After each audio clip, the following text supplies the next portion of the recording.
আচ্ছা শিশুদের জন্য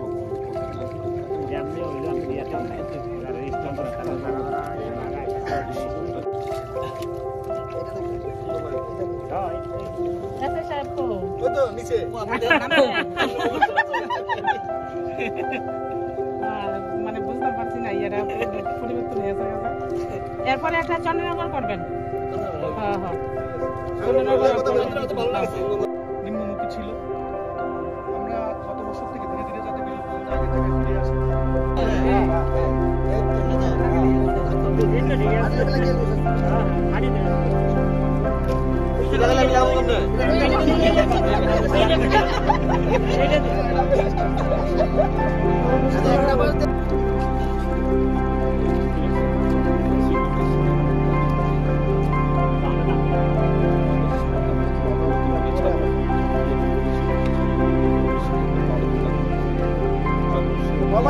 একটা বাস লাগাত না তারা তো যখন লাগাতে যায়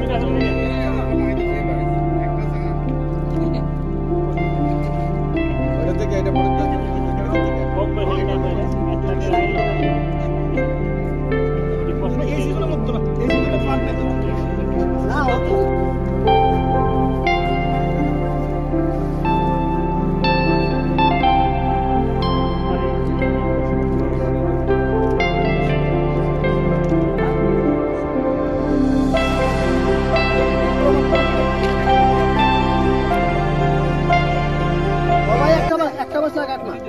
তারা দুজন লাগাতে যায়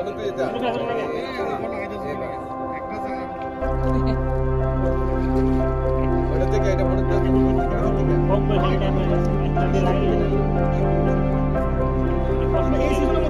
এইগুলো প্ল্যান নাই না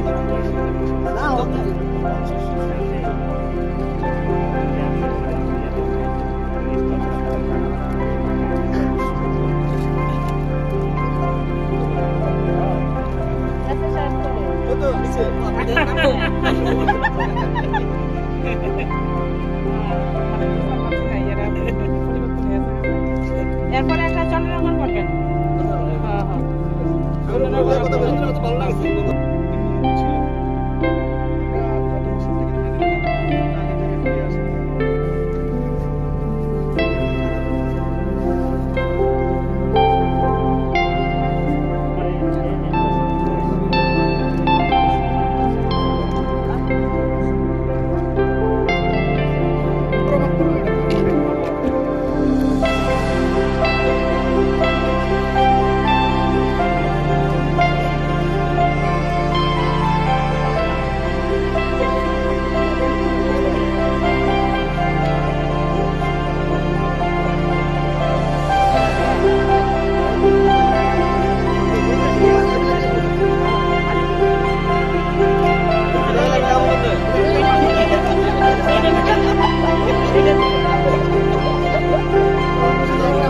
আপনি কি সর্বসুবিধাযুক্ত ফ্ল্যাটের সন্ধানে রয়েছেন?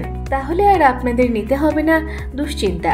আপনাদের জন্য আমরা নিয়ে এসেছি আগরতলা এবং কলকাতায় সর্বসুবিধাযুক্ত অত্যাধুনিক ফ্ল্যাটের সুবিধা।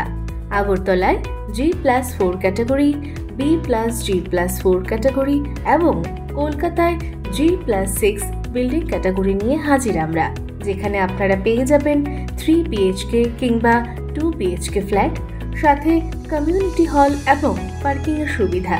তাছাড়া 24 ঘন্টা লিফট, ওয়াটার পিউরিফায়ার, জেনারেটরের সুবিধাও রয়েছে।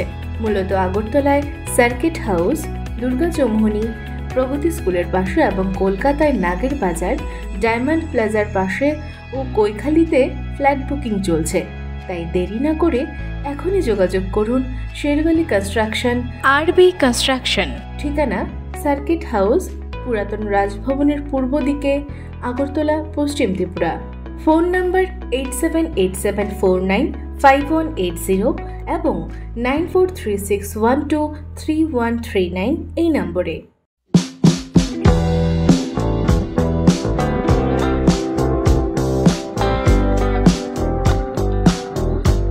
I believe in homeopathy and I also extend a big thank you to Dr. Batra's whole team.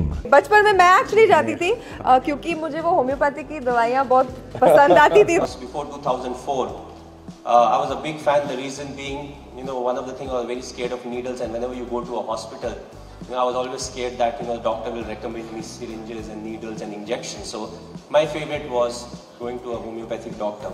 Dr. Batra's clinic looks after my health and my son's health. मुझे हमेशा ऐसा लगता है कि जब एक मौका आता है ज़िंदगी में, जब लगता है कि इस बीमारी का कोई इलाज नहीं है, तो आप होम्योपैथी की तरफ बढ़ते हैं और ज़्यादातर उसका फ़ायदा होता है. I also want to thank Dr. Batra and the Dr. Batra team, which is the largest homeopathic team in the world, for helping my people for animals. And I think it's to the credit of Dr. Batra that he's taken this, made it accessible. Watching a doctor who has not just the gift of healing, but the gift of feeling, and that I think is so important in medicine, don't you agree?